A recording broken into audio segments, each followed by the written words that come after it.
Não tá fácil, gente. Eu tô trabalhando das 8 às 21, todo dia. Praticamente fim de semana também, né? Mas isso, para mim, gente, não, é o maior prazer, não é trabalho. Reuniões, eu brinco que lá parece fila do SUS, né?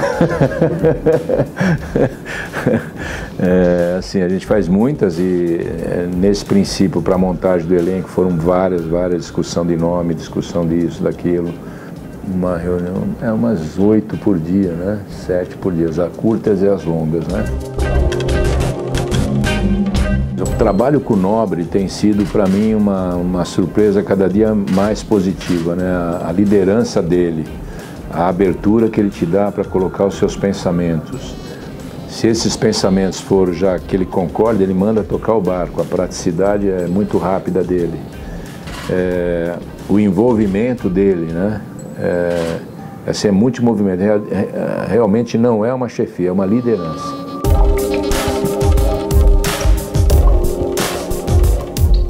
Então todas essas coisas que eu tive com o vôlei, com o futebol da Parmalat, com o futebol da América toda, que eu fiz os projetos do Peñarol, do Boca, da Universidade Católica, do Benfica, depois passando pela Fórmula 1, pelo basquete de alto nível, tudo isso me ajuda a dar essa consistência para poder ter calma para tomar as decisões, para saber que existe um curto prazo, um longo prazo.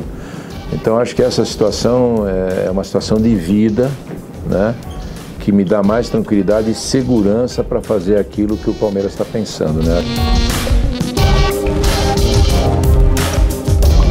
Quando eu assumi o Palmeiras, o meu analista falou assim, ó, você vai começar como Messias e pode terminar como Mártir, né?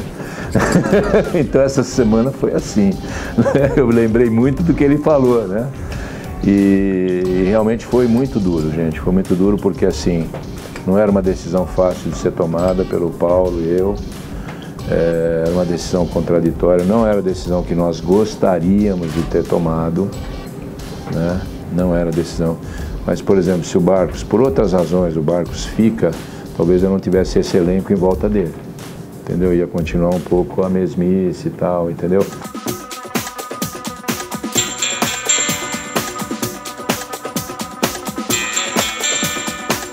E muita gente fala que a base do Palmeiras é horrível e tal, mas a gente tem Vinícius no time de cima, o Patrick no time de cima, o Caio no time de cima, o volante, o Denoni e o Souza que está voltando. São 5 da base.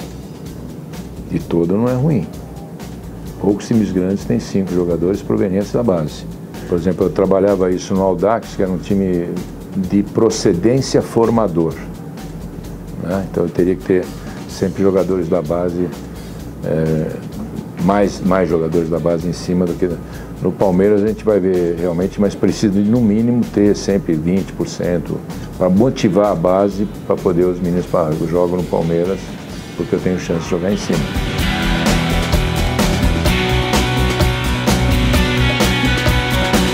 O Del Piero, por exemplo, foi sondado, não oferecido. Eu não quis nem avançar porque assim, o jogador vai precisar de um trabalho de marketing, uma série de coisas, né? Que eu acho que foge um pouco esse escopo no começo.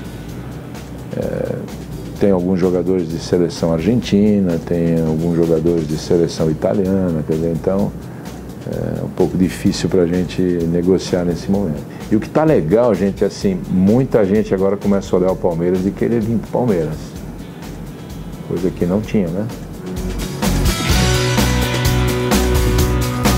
Para trazer um grande nome hoje, só se for com trabalho de imagem. Só com salário nós não temos condição de fazer. E outra, não devemos fazer. Pela responsabilidade financeira, a gente não deve fazer. Agora, se puder entrar o marketing, trabalhar a imagem para completar aquilo que ele merece ganhar, perfeito. Só pagando, eu acho loucura.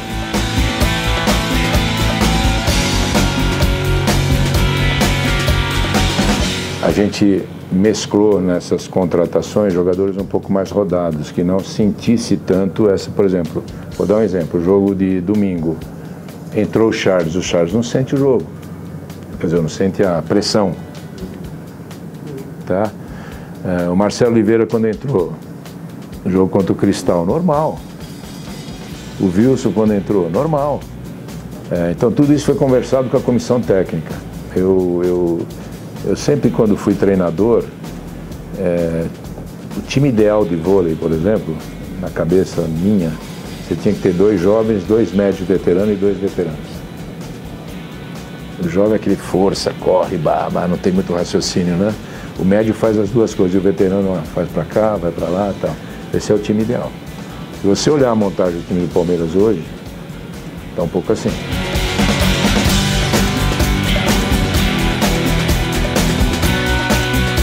O Palmeiras, o que nós traçamos, né?